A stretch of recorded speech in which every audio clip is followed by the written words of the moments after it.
అగ్రరాజ్యమైనటువంటి అమెరికాలో జరిగేటటువంటి ప్రతి పరిణామాన్ని ప్రపంచం సునిశ్చితంగానే గమనిస్తూ ఉంటుందండి. నిజంగానే మొన్నటి వరకు ఇద్దరు ఒకటే అనుకున్నటువంటి Elon Musk and Donald Trump. ఎందుకంటే ట్రంప్ గారి విజయంలో ఎలాన్ మస్క్ యొక్క పాత్ర అనేది చాలా చాలా ఎక్కువనే ఉందండి. అది మామూలుగా కూడా కాదనమాట. అలాంటిది ఇద్దరి మధ్య అభిప్రాయ భేదాలు రావడం, ఎలాన్ మస్క్ అంతటి తానే వెళ్ళిపోయాను, ట్రంప్ గారి అడ్మినిస్ట్రేషన్ నుంచి అడ్వైజర్గా ఉంటూ వెళ్ళిపోవడం అనేది జరిగిందని ఆయన చెప్పడం, లేదు నేనే పంపించానని చెప్పి ట్రంప్ గారు పేర్కోవడం, ఇవన్నీ కూడా కాస్త ఆలోచించే విధంగానే ఉన్నాయండి. ఎందుకంటే ఆర్థికవేత్తగా మనం చూసినట్లయితే ఈ టెస్లా కంపెనీ షేర్ ఏదైతే ఉందో నిన్న అమెరికన్ స్టాక్ మార్కెట్లో డజన్స్లో అనుకుంటా కొంచెం ఒడిదొడుకులు లోనైంది. దాదాపు 18% వరకు కూడా పతనమై దాదాపు 16% తగ్గి నమోదు కావడం అనేది జరిగిందనమాట. ఎందుకంటే టెస్లా కంపెనీ షేర్ అనేది ప్రపంచంలోనే అత్యుత్తమమైనటువంటి ఒక కంపెనీ టెస్లా కార్ల కంపెనీ అనమాట. మన ఇండియాలో కూడా త్వరలోనే టెస్లా కంపెనీ వారు కార్ ప్రొడక్షన్ అనేది చేయడానికి సిద్ధమవుతున్నారు, మనం చూడగలుగుతాం అనమాట. అయితే ఏంటంటే ఇద్దరి మధ్య ఉన్నటువంటి ఈ సంబంధాలు ఏవైతే ఉన్నాయో దీనికి దెబ్బతినడానికి ముఖ్యమైనటువంటి కారణం ఏంటంటే ద బ్యూటిఫుల్ బిల్ అని చెప్పి ఒక బిల్ని డొనాల్డ్ ట్రంప్ గారు ప్రవేశపెట్టడం అనేది జరిగింది.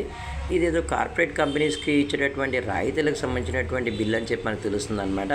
దాని మీద అధ్యయనం చేయాలి. ఈ బిల్లు విషయంలో తీవ్రంగా ఎలాన్ మస్క్ గారు ట్రంప్ గారిని విమర్శించడం అనేది జరిగిందనమాట. దానివల్లనే రిలేషన్ అనేది అక్కడ దెబ్బతిందని కూడా చాలామంది చెప్తున్నారు. అయితే ఈ పరిణామాలు Elon Musk and Donald Trump మధ్య ఉన్నటువంటి ఈ రిలేషన్ భేదాభిప్రాయాల యొక్క ప్రభావం అనేది ప్రపంచ మార్కెట్ల మీద కూడా పడుతుందనడంలో ఎలాంటి అతిశయోక్తి కూడా లేదండి.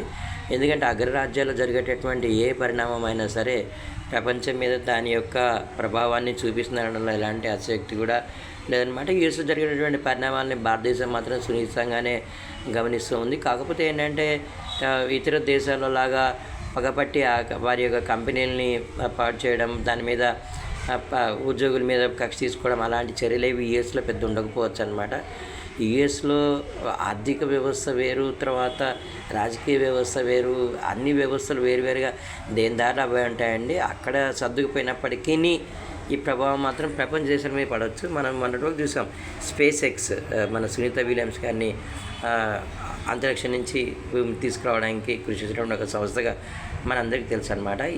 ఈ స్పేస్ ఎక్స్కి ఎవరైతే జో బైడెన్ గారు ఇచ్చినటువంటి రాయితీలను ఎందుకో అడ్డుకోలేదు యుఎస్ పార్లమెంట్ అని చెప్పి డొనాల్డ్ ట్రంప్ గారు క్వశ్చన్ చేయడం, ఇవన్నీ కూడా మనం చూస్తున్నాం అనమాట.